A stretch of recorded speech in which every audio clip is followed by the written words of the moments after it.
Hello बच्चों, let's read the question. The question says the energy levels of a certain hydrogen atom for first, second and third levels are E, 4e by 3 and 2e respectively. The photon of wavelength lambda is emitted from the transition 3 to 1. What will be the wavelength of emission from transition 2 to 1? We have 4 option, lambda by 3, 3 lambda by 4 and 4 lambda by 3. तो देखिए इस question को करने के लिए सबसे पहले हम इस क्वेश्चन का की कॉन्सेप्ट लिखेंगे. ओके, इस क्वेश्चन का जो की कॉन्सेप्ट है वो क्या है? वेवलेंथ.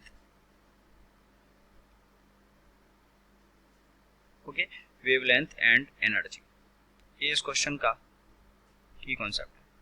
हमको क्वेश्चन में बोला गया है कि जब जो ट्रांजिशन है वो 3 से लेके 1 में होता है तो लैम्बडा वेवलेंथ जो है इमिट होती है. तो 4 जब ट्रांजिशन 3 से लेके 1 में हो रहा है तो 3 से लेके जब 1 में होगा तो जो एनर्जी कितनी निकलेगी यहाँ से डेल्टा ई, वो कितनी होगी इन दोनों के एनर्जी लेवल के बराबर. तो 3 लेवल की एनर्जी कितनी है 2e और फर्स्ट की कितनी है e, तो एनर्जी कितनी निकलेगी 2e माइनस ई. और ये कितना आ गया.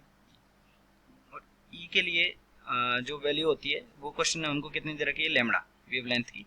तो e इक्वल्स टू कितना आ जाएगा एच सी अपॉन लैम्बडा, क्योंकि वी नो दैट कि एनर्जी वेवलेंथ से किस तरीके से रिलेटेड होती है. e equals to h c upon lambda.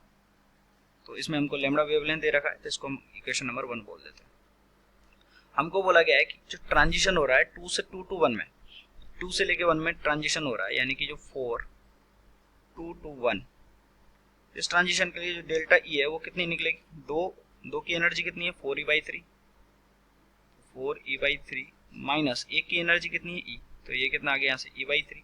तो यानी कि e बाई 3 के बराबर एनर्जी निकलेगी.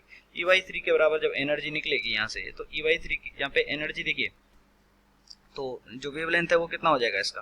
मान लीजिए इसके लिए वेवलेंथ है वो हो जाता है h c upon lambda dash.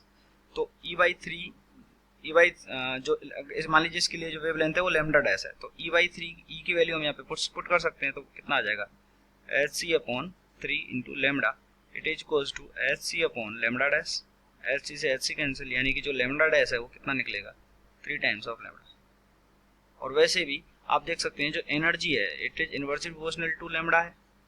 तो जब एनर्जी 1/3 टाइम्स हो गया तो लैम्बडा क्या हो जाएगा 3 टाइम्स हो गया. तो 3 टाइम्स यानी कि option number B is correct. I hope you understood it well. Best of luck.